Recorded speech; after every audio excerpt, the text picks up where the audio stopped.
мына биз улуу Атабекте турабыз. Чыңгыз Айтматовдун эстелигинин жанындабыз.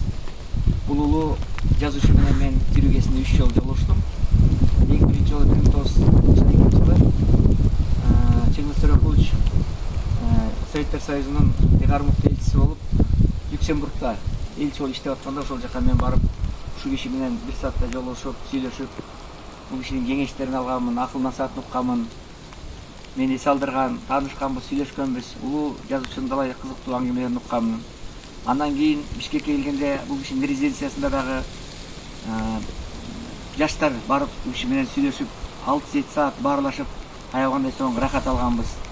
Андан кийин да бир нече рет жолугуштум. Ошон үчүн бул кишинин чыгармаларын Жамиля биринчи мугалимден баштап жазган чыгармаларынын баарын эстикесин калтырбай окуп, ушул кишиден таасир алып, кеңеш алып, таасирленип, чоңоюп, өсүп, мына ушул деңгээлге жеттик. Ошон үчүн улуу жазуучу менен сыймыктанабыз. Чыңгыз Төрөкуловдун жаткан жери жайлуу, топурагы торко болсун. Минашайтанирражим. Бисмиллахир-рахманир-рахим. Алхамдулиллах раббил аррахманир-рахим. Малики йаумиддин. Ияка нa'буду ва ияка настаин. Иhdинас-сиротал мустақим. Сираtal лазина ан'амта алейхим гайрил мағдуби алейхим валад-доллин. Бисмиллахир-рахманир-рахим. Аллаху ахад. Аллаху самад.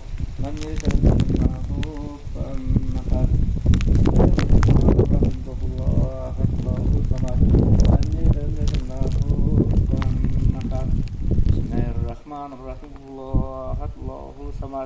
Lam yalid wa lam yulad Allahu ahad.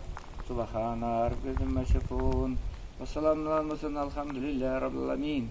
Amin rabbana atina hasanatan wa fil akhirati qina azaban nar.